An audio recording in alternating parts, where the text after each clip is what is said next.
So, what do you guys want to talk about?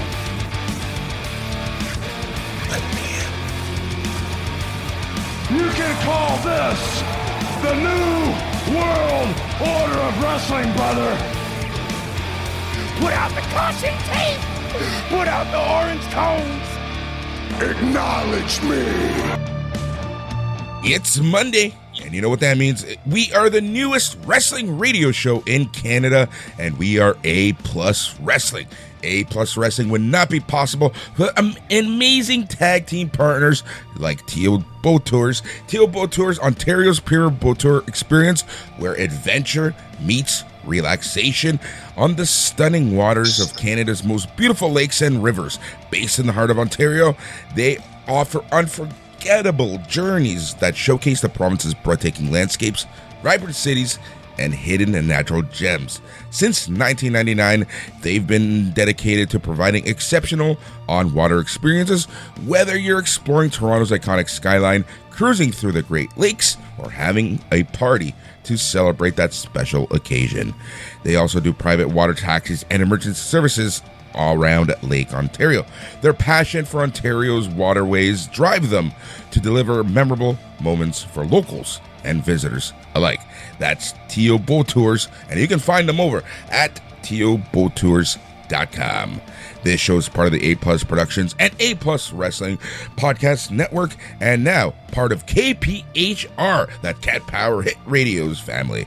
We're more than just a weekly show. We actually have a slew of shows for you each and every week on the A+ Production Podcast Network, where we talk sports, entertainment, then we bring it all together to talk some sports entertainment.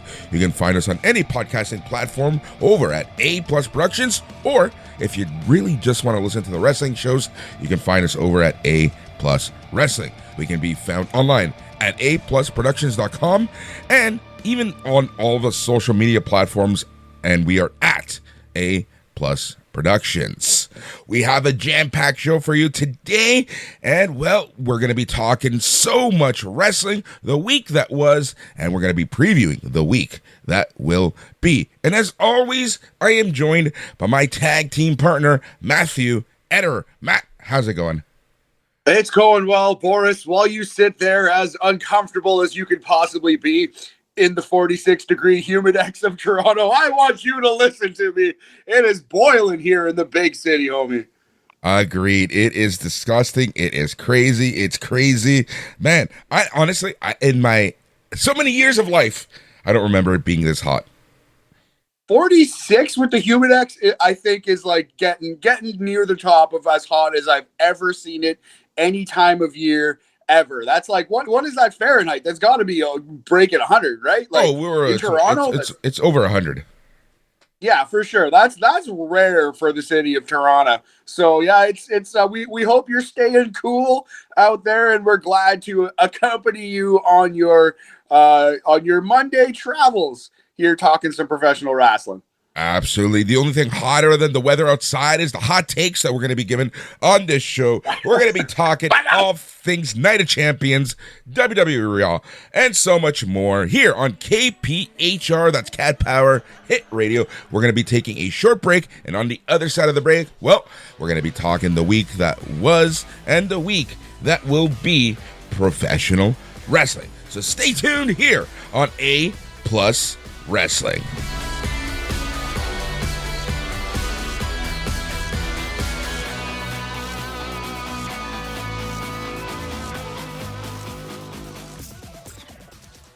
This is Joseph Vendetti from Barbarian Bar Fitness, your source for Canadian-made functional fitness equipment built for the grind. Pro wrestling doesn't take an off-season. It's 52 weeks of punishing work in and out of the ring. That's why we designed versatile, battle-tested gear to help you train harder, recover smarter, and stay ready for the spotlight. Our mission? To empower wrestlers, coaches, and athletes with equipment that elevates your performance and amplifies your impact. Visit barbarianbarfitness.com and unleash your potential.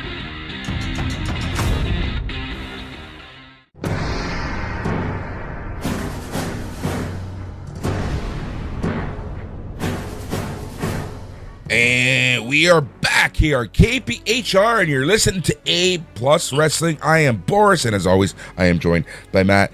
Matt, it has been a scorching week here, and like I said, the only thing hotter than the weather outside is our takes on pro wrestling. But we're going to start with, there are times when real life kind of dips into the world of professional wrestling. Sometimes some of the best stories come out of that.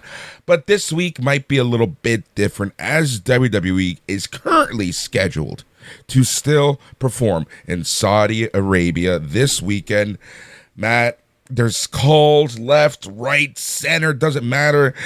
People just saying, move the show. TKO and WWE have been a little silent, maybe a little too silent about this.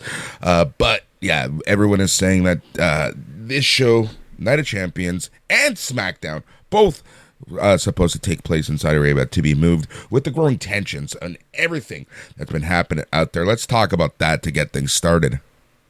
Yeah, we are not a political podcast. We're not going to dive too deep into those waters, but there is a huge conflict happening right now in Iran.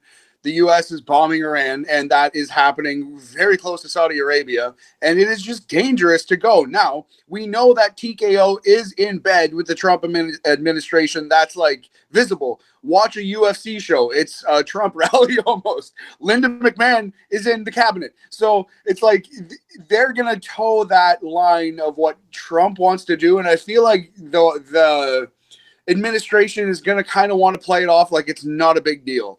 Don't worry, guys. Mission's already accomplished. We already, obliterated all their nuclear sites. So it will be safe for WWE to perform there. Saudi Arabia themselves have already come out and said it's 100% safe. I don't think the show is going to move.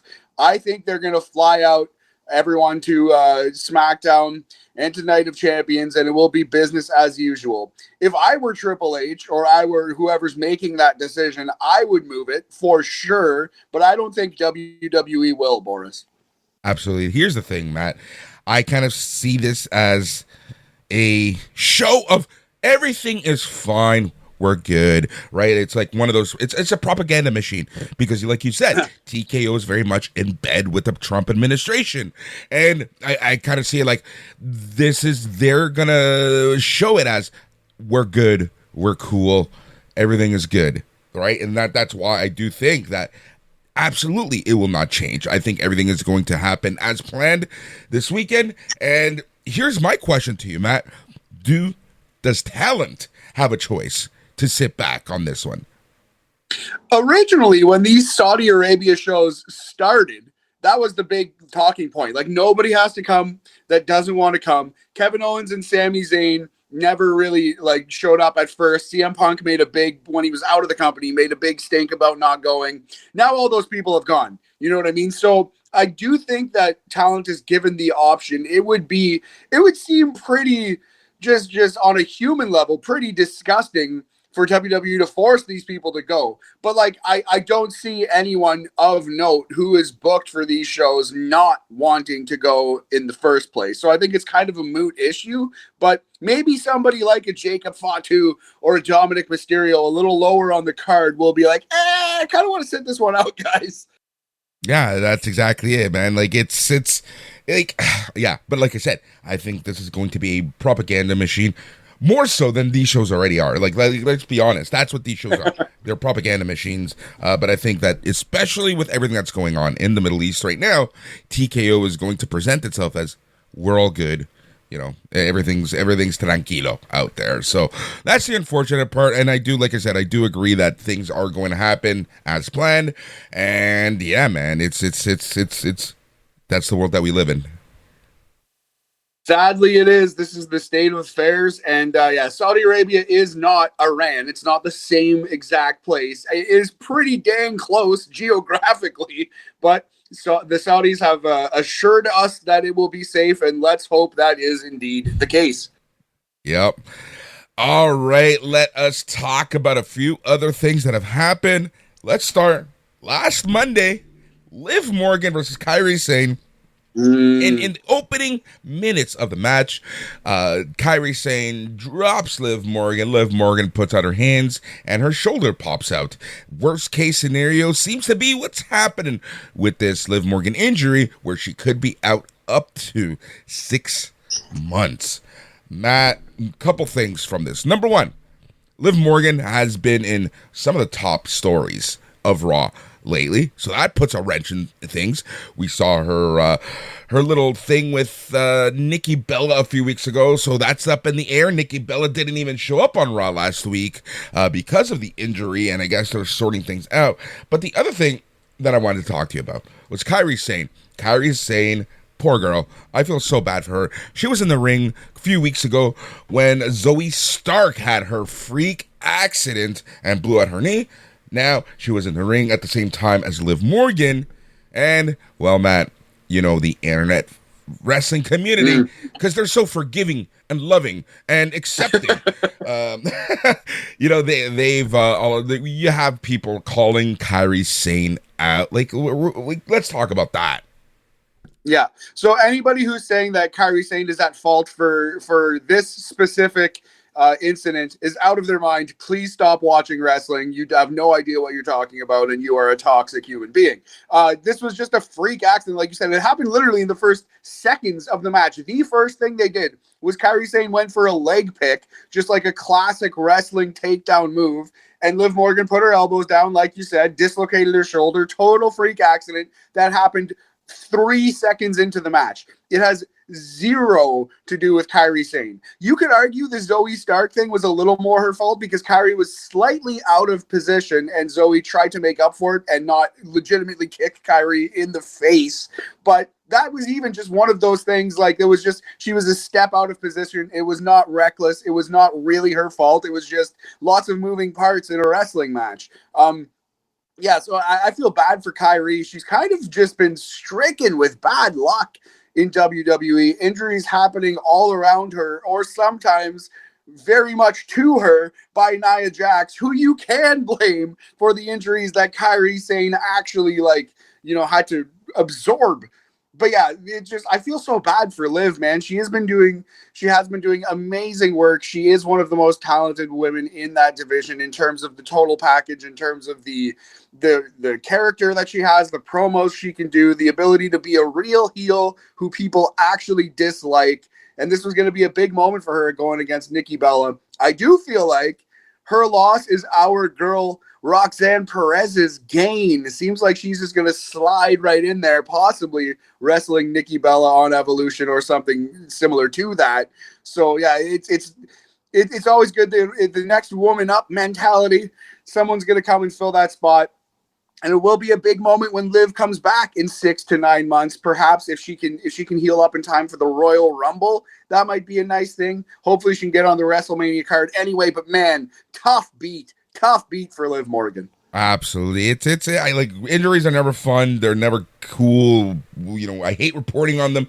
But man, this one really, really is a blow to WWE and WWE Raw and creative in general, because Liv Morgan has been factored into so many stories lately that she was honestly a centerpiece of Raw and WWE for the past little while. So, you know, speedy recovery to her, but man, it's crazy. Just, man, it just goes to show you, like, right, in a split second, how everything can change.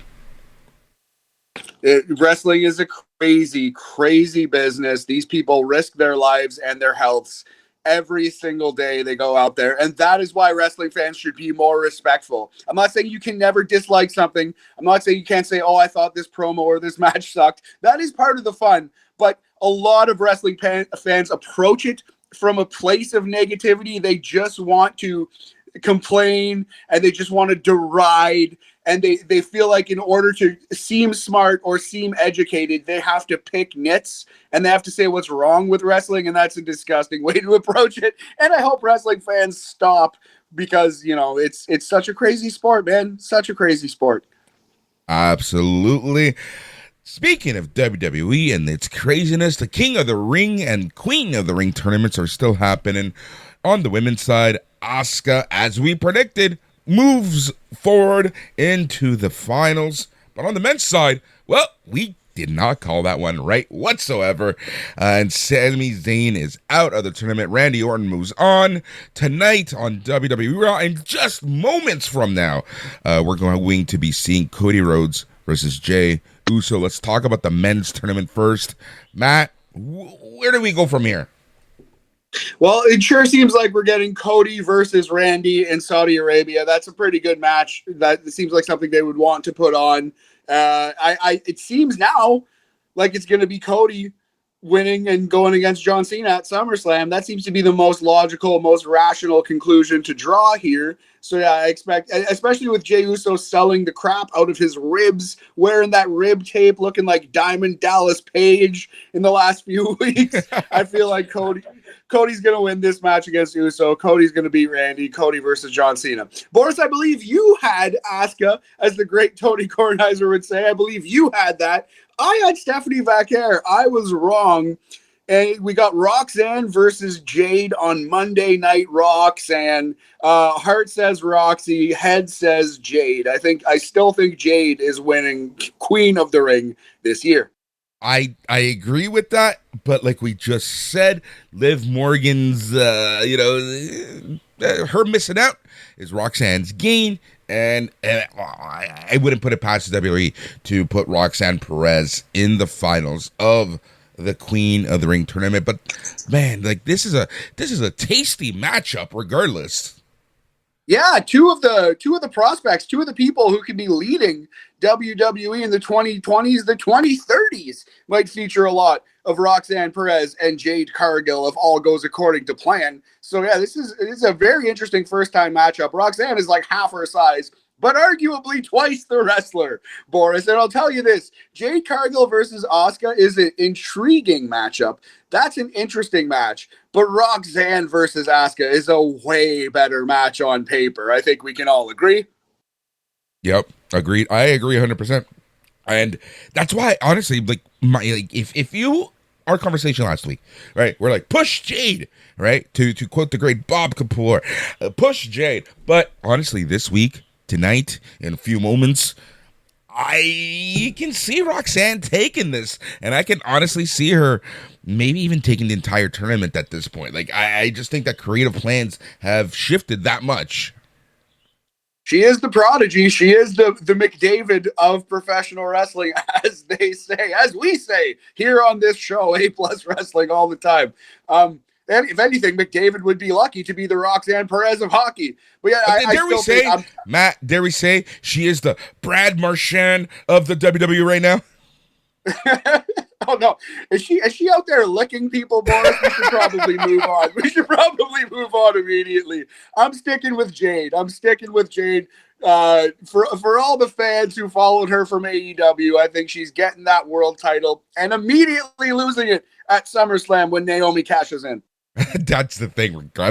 I love how that's a prediction. She will win, but she is going to be cashed in on. Naomi is taking it. Naomi will be champion, and good for Naomi. She deserves it at this point. Her character work right now is phenomenal.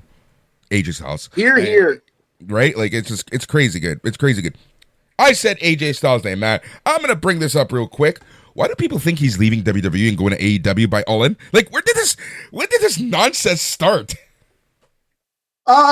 Maybe because Will Ospreay started doing the Styles Clash. I don't know, buddy. It's a little out of nowhere. I think part of it is just logic. Like, you feel like AJ Styles is going to end up in AEW with some of his old indie wrestling pals.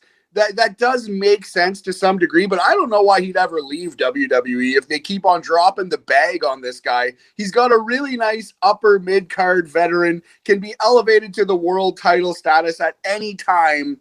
He's got like a really nice spot in WWE. I don't know why he would want to leave. We could talk the other way around because there are a couple people in AEW who look like they have their foot out the door, which is pretty interesting. Exactly. And Matt, let's talk about that right now, especially after that John Cena pipe bomb from Friday SmackDown. First off, what did you think of the promo?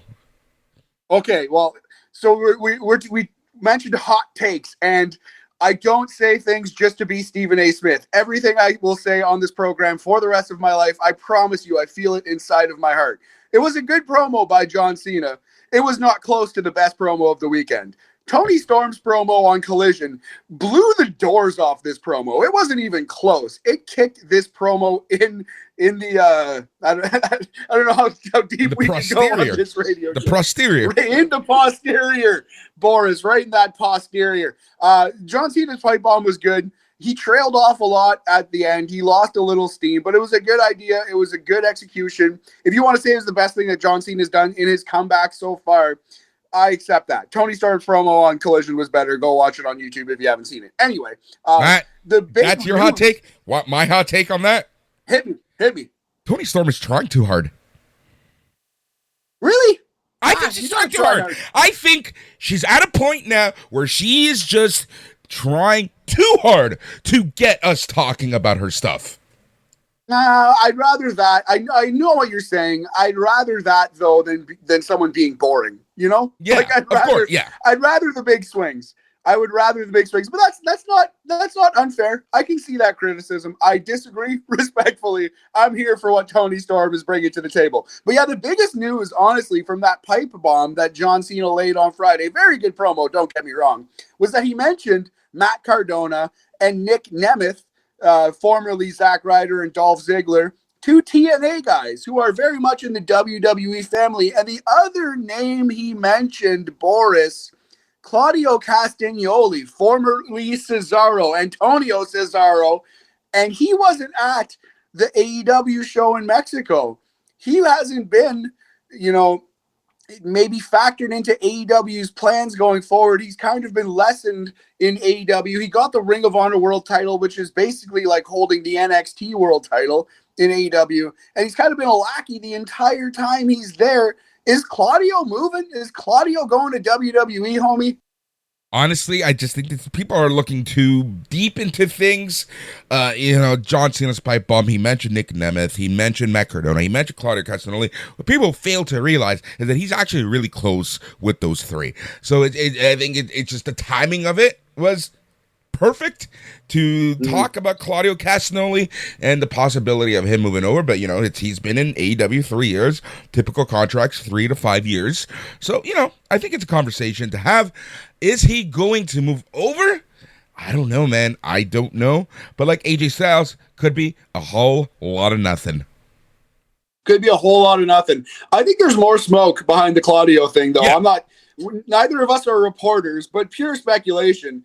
I think Claudio's been done dirty by AEW. I think they have not followed up on the really good start that he had to his AEW career. He's yet another AEW wrestler who sadly has fallen between the cracks a little bit. And I do think Claudio it would make sense to see him have one last run in WWE. Triple H loves him as a wrestler's wrestler. He was a Vince McMahon firing. He is a Triple H guy, I believe, and it wouldn't shock me to see Claudio have one last run. Could you imagine Claudio versus Gunther while he still has something left in the tank? Hook that to my veins, Boris. Right? Oh my God. That match alone, I would pay all the money, take my money right now. I would love to see that, to be 100% honest. That would be something, Matt. And let's keep talking about AEW before we go to break here. Let's talk about Athena, Ember Moon, formerly known as in WWE. How is this woman not in the All-In card? How is this woman not on the quote-unquote main roster of AEW and still kind of doing ROH? She's literally the only thing that keeps ROH in business at this point. And maybe that's it. Maybe that's it, Boris. It's just like Mariah May, Blake Monroe. NXT needs her more than she needs NXT. And it's the same thing with Athena in Ring of Honor. Ring of Honor needs her so much more than Athena needs Ring of Honor. But we did see Athena on Collision, the most recent episode of Collision, joining up in a faction with Billy Starks and your girl Red Velvet, both huge Red Velvet fans on this here podcast radio show. So yeah, it seems like they have something. Now all three of those people are Ring of Honor talents. Maybe that group is just going to be strictly on Ring of Honor, which would be disappointing. But the big turn, the big joining of forces happened on AEW TV. that's encouraging. Yeah, right? But you don't have a lot of time to build up a story at this point for Athena. Like, I just don't see her being in All In, and that would be hugely disappointing. You know, for someone who's like been just a good soldier for you, like she's literally keeping ROH in business at this point. I think Tony Khan needs to give her something. We're talking about All In here on KPHR on A Plus Wrestling. Matt, we're only a few weeks from All In. Is it me, or are they putting all of their eggs in those 3-4 matches basket? Like, I feel like a lot of steam has been taken away from that buildup of All In. Nah, I don't know. I think we're still rolling along. The Mexico show was interesting. A little bit of a glorified house show. That's Boris. If you want hot takes? Everyone's praising this AEW Grand Slam show. Man, it was a good show. In-ring was great, but it did nothing to move stories forward. No, and you know what? It didn't even feel as prestigious as NXT versus AAA Worlds Collide. They did a good job. NXT did of bringing out all the luminaries, Triple H and Shawn Michaels, and the president of AAA was out there with her the craziest wig you ever saw in your entire life. And they're singing the national anthem, and there's so much pomp and circumstance. And though this was in a much more famous arena, arguably a bigger deal, the AEW one felt more like a house show. It was still very entertaining. It was a good wrestling show. You know what? This highlighted every issue that AEW has. Why do I give a poop about any of these people? Why is this important? What's the history? What's the story? Who are these people? Even the Mystico entrance, they didn't do a good job of saying how legendary that song is. How, things like these small things like that to put their own stars over. Like, I just don't get AEW. Like, dude, in 5 minutes, I can make a YouTube video faster than AEW can produce something and explain to us, the viewer, why something is important. And they have it in them because they just produced an amazing video for Kenny Omega and Kazuchika Okada. And they showed us that, and it was incredible. So they can do that all the time, and they should. And they choose not to because they have to fill their matches with more 10-man, or fill their shows with more like 10-man, 12-man tags, whatever it is. Like, there's a weird pacing to AEW where they just want to go, more match. And I feel like that is, the enemy of storytelling a lot of the time. I don't know. It wasn't a bad show by any means, though. I think, I don't know. 2 weeks ago, we were praising the build for All In. It's still 3 weeks away, so I don't know. I'm not worried at all. I think it's still been pretty good. The build to All In has still been pretty good. I do think Athena will get on the card. She's from Texas, isn't she? That's pretty sure she's from Texas. She is from Texas. So I think she'll be in a 6-woman tag on the pre-show. Probably is where she's going to slot into the All In card. Oh, that would be a kick in the gonads, to say the least. Or posterior. I would hate that. All right, Matt, we're going to be taking a short break, and on the other side of the break, not only are we going to be talking more Saudi Arabia, we're going to be previewing Raw, we're going to be previewing SmackDown, we're going to be talking more AEW here on KPHR, and you're listening to A Plus Wrestling.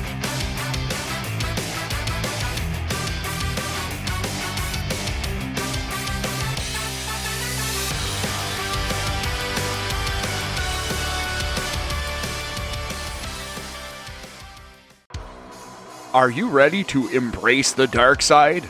Introducing the Bring Bad News to the Dark Side Season 7 Unisex Tee from the exclusive official Bad News Allen Canadian Collection. Now on sale at WrestlingSuperstars.shop. Don't be a spineless cockroach. Grab yours today before they're gone. Head to WrestlingSuperstars.shop now.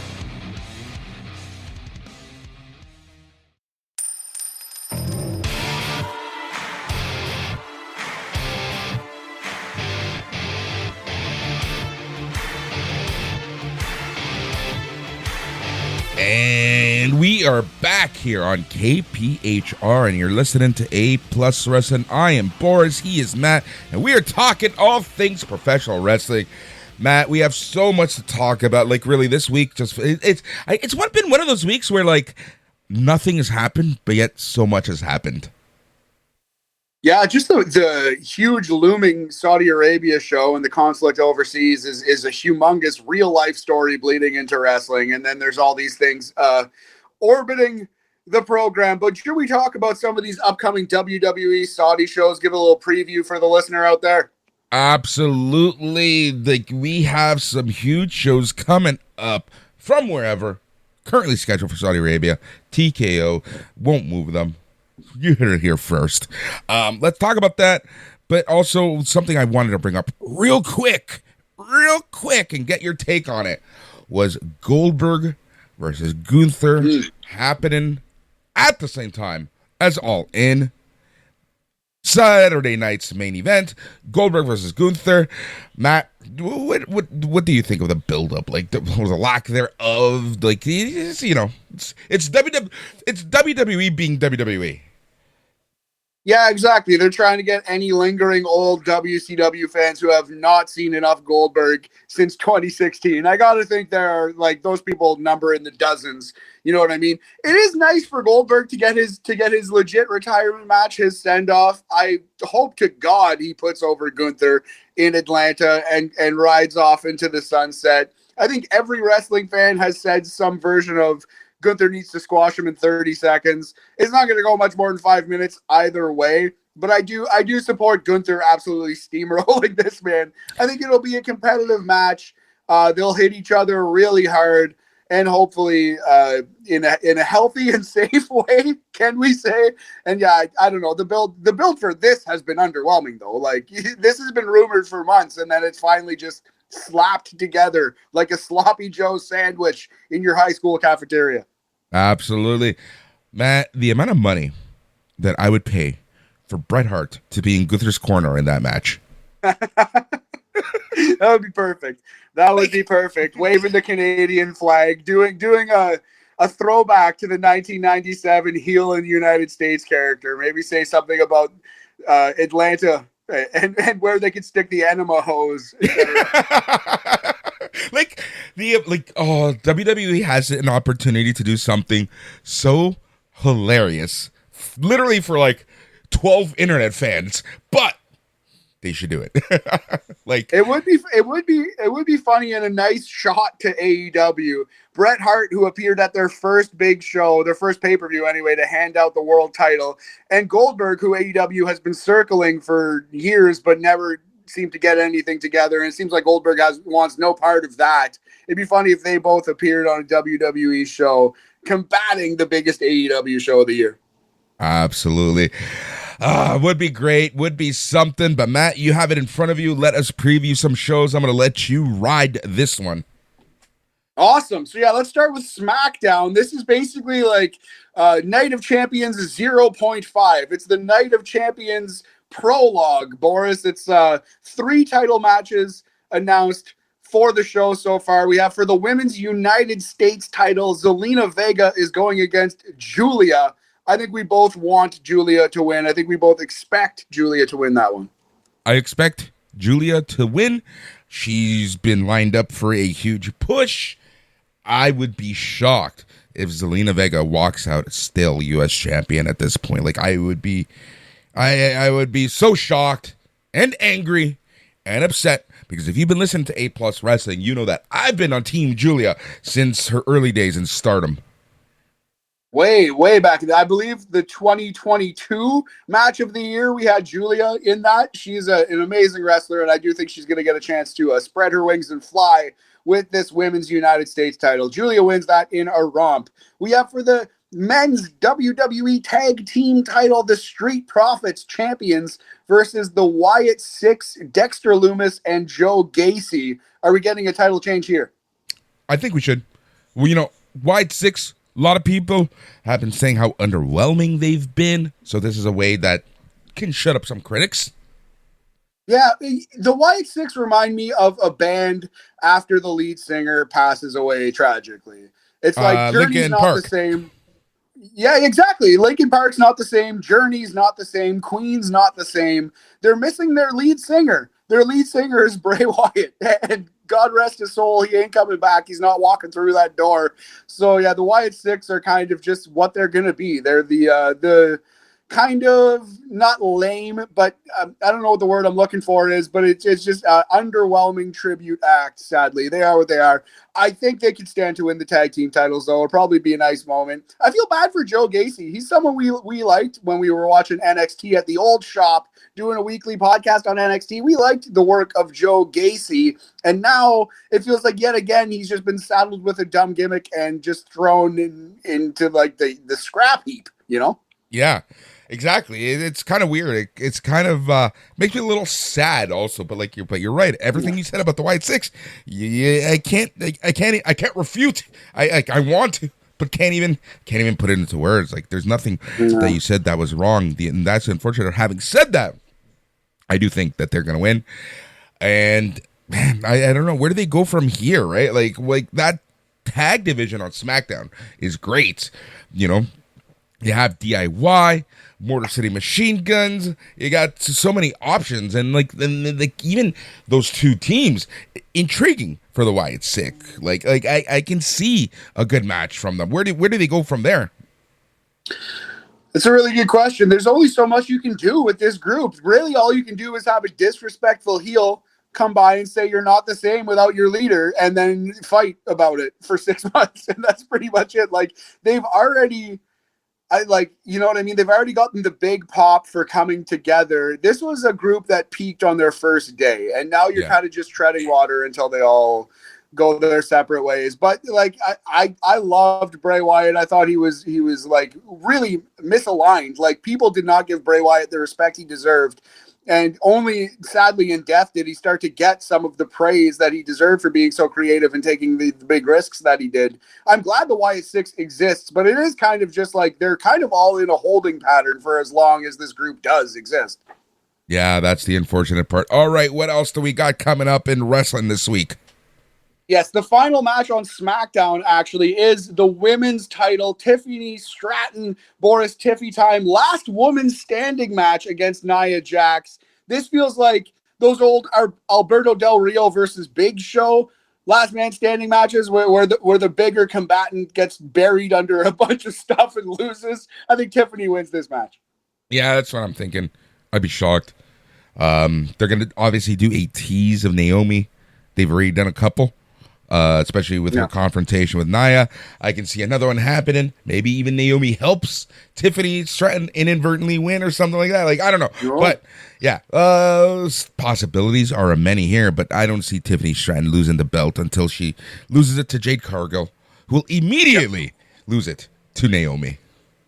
Fully co-signed, I agree. So let us go to Night of Champions now, the premium live event, which is happening Saturday afternoon-ish from Saudi Arabia still, it seems. Queen of the Ring and King of the Ring finals. We have Asuka in the finals and Randy Orton in the finals. Probably we're getting Asuka versus, I don't know, we differ on this. I'm thinking Asuka versus Jade Cargill. Actually, you just said the same thing. Randy Orton versus Cody Rhodes. But yes, so Queen of the Ring and King of the Ring finals still fully to be decided on this show. Yeah. Jade Cargill, Cody Rhodes. I know we've changed our opinion a little bit from last week, but that seems to be what they're hinted at this point. Yeah, I've said Jade since day one, sticking with that. And Same. yeah, with Sammy out, as have you. And with Sammy out, I feel like we both think it's just going to be Cody. Yeah. Also, yeah, that's the right thing to do. It is, right? Like, it's a money match. Regardless of what you think, Cody is still money for WWE. You know what I would love to see for the build-up to SummerSlam, talking about Cody? Have you noticed some of his promos lately? Have you noticed when he's out, he's dare I say, losing his smile? Yeah, that's interesting. The slow burn to his heel turn has begun. The fact that he's come out a couple weeks wearing a shirt that literally says team captain, that's a heel move. You can't name yourself the captain of the team. That's not how it works. Classic heel move. So the heel turn is coming, Boris. And I can see this being a story where it's John Cena who like convinces him, F the people. You see things my way now. Like, that's the story that should lead us into SummerSlam. I like it. Turning Cody to the dark side. We've seen dark Cody Rhodes before, and it works. So, yeah, I like where your head's at on that one. The heel turn is coming. Who knows when, who knows where they pull the trigger, but it is coming, and it will be glorious. Cody's going to be a really good heel. WWE Intercontinental title matchup. Your champion, Boris Dirty Dominic Mysterio versus AJ Styles. Dominic for sure wins. It will be a good match, and it'll be nice to have Dominic have this litmus test against the great AJ Styles. Absolutely. Really looking forward to that one, to be honest. I think that match is going to be great. I don't see Dominic Mysterio not leaving as champion, but yeah, it's going to be a good match, man. AJ Styles is like putting people over at this point. Like, again, the internet keyboard warriors want to put down what WWE is doing with AJ Styles. But here's the thing, Matt. AJ Styles is very old school. Don't you think AJ Styles wants to put people over at this point? 1,000%. 1,000,000%, I believe that. And it's the proper use of a wrestler in his mid-40s on his way out the company, or just on his way out of the business eventually. He's not going to wrestle when he's 60. He's winding up here. And that's how you use a really great older wrestler, similar to how they use Jericho in the 2000s. He's kind of the new Chris Jericho, and that's totally fine. I love that. I love that, right? Like, we're talking about Chris Jericho's retirement like 25 years ago. and yet here we are. WWE men's United States title, big homie. It's Jacob Fatu versus Solo Sikoa. I really think Fatu wins this match. I don't know where Sikoa goes after this feud.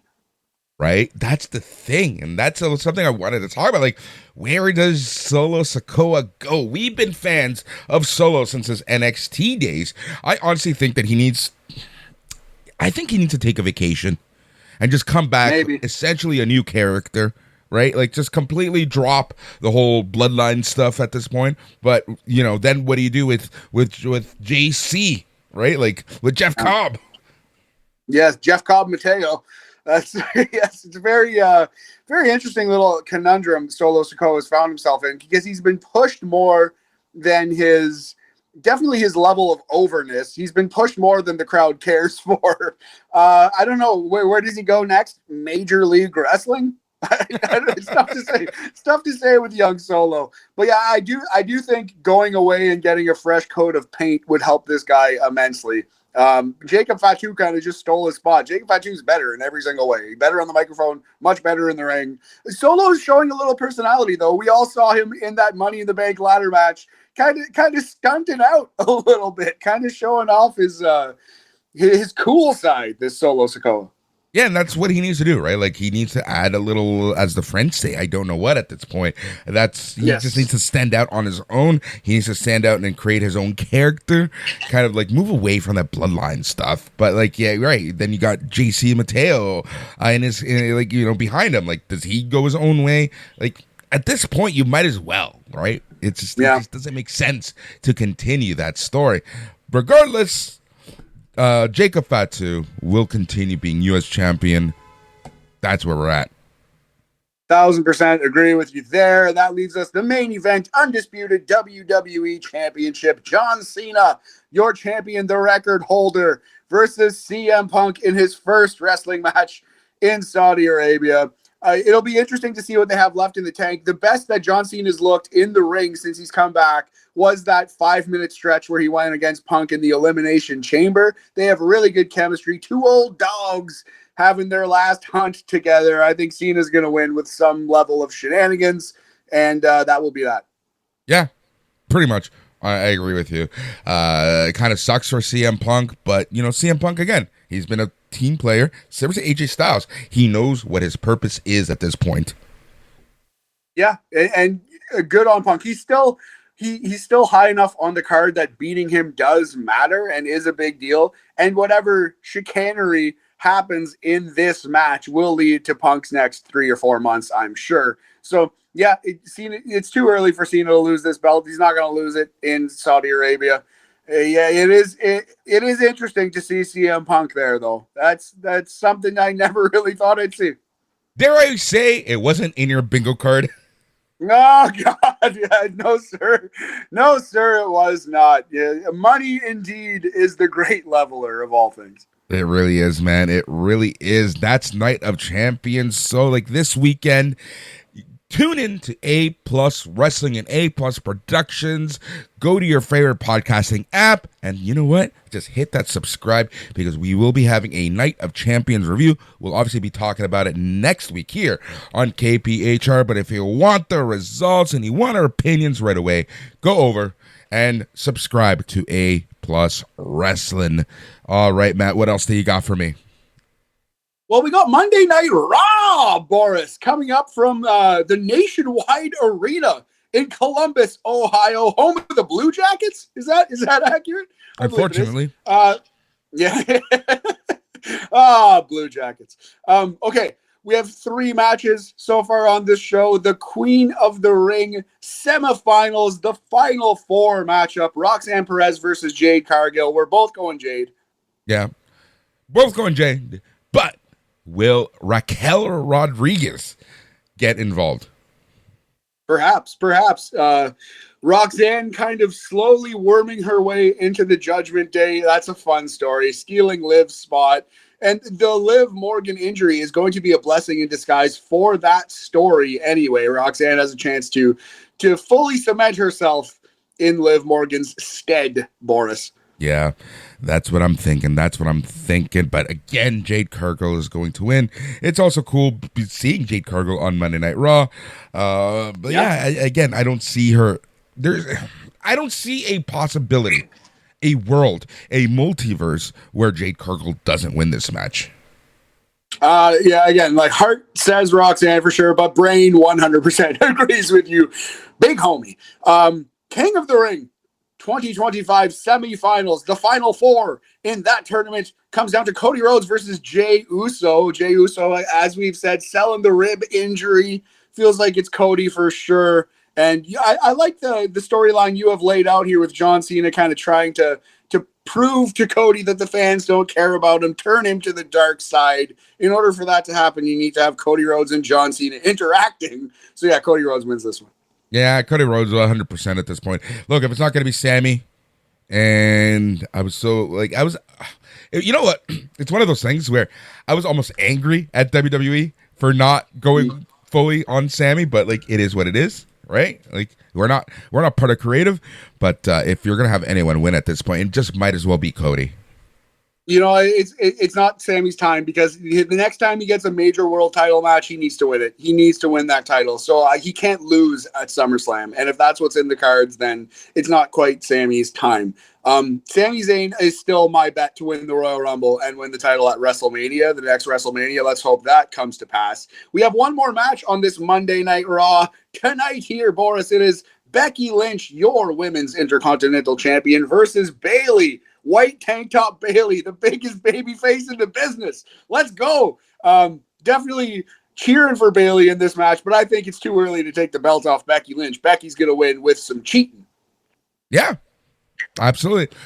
But it's WWE. I can see them just going all in on Bayley at this point. Like, I just don't know why. But then what, right? Like, it's one of those classic baby faces that are better at doing the chase. Yeah. Exactly. So you gotta stoke this fire and let it burn throughout the summer. Even through our darkest days, this fire shall burn always, Boris. And yeah, I think Becky's going to win via cheating, and this will continue until at least SummerSlam. Oh, that was good. Kill switch engage. Look it up, kids. All right. By the way, seeing them in Toronto in a few weeks. Can't wait. Oh, sick. That's fun. We're going to the same Offspring concert, eh? Offspring, Jimmy World, Newfound Glory, is it? Yeah, it's Newfound Glory. Like, that's crazy. Let's go. Oh, they had a couple of nice pop punk jams, but yeah, I'm pumped for Offspring and Jimmy Eat World. I heard Offspring isn't good live, but I guess we'll be the judge of that, buddy. Absolutely, can't wait for that. Yeah, tons of wrestling. Matt, we're gonna be taking a quick break. We're gonna be coming back with some final thoughts on the week that will be pro wrestling here on KPHR. And just remember that you are listening to A Plus Wrestling, and we'll be right back.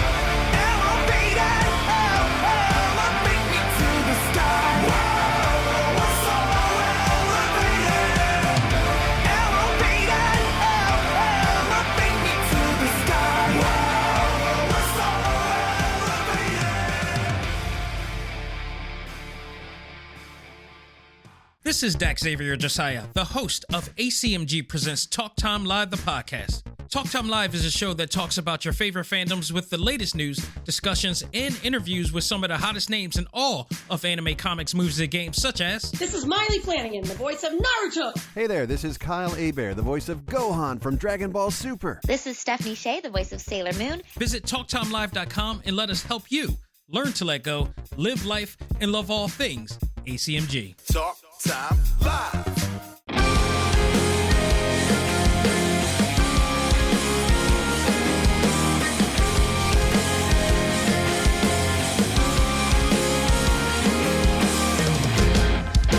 And we are back here on KPHR, and you're listening to A Plus Wrestling. I am Boris. I almost said I'm Matt. Oh my God. I am Boris. He is Matt. We are talking professional wrestling. And Matt, as we always do, we love talking to our listeners because we are here for the listeners. We wouldn't be here without our listeners. Whatever shop we've been in, it's our listeners who make us want to talk into microphones and talk pro wrestling, and we love taking part in the conversation. And if you want to be part of the conversation, all you need to do is go to facebook.com and search for A Plus Productions and join that group. Join it. It's fun. We talk stuff live as it happens. It could be fun. You'll see. But we love talking about it. And I'm just looking through the page right now, and Blaine, God bless you, Blaine. We love Blaine, but there's a good conversation. And Matt, I'm going to read it out loud, and I want to get your take on this. What? Do you guys think either WWE or AEW has any female writers on their respective teams? Actually, I don't know if AEW has any writers at all, but I think this could be very beneficial because it seems that if you're not in the title picture, creative has nothing for you, which is probably why there are so many titles to begin with. I feel like they don't know how to write for women. And then similar to having match producers, they should probably have segments or promo producers as well.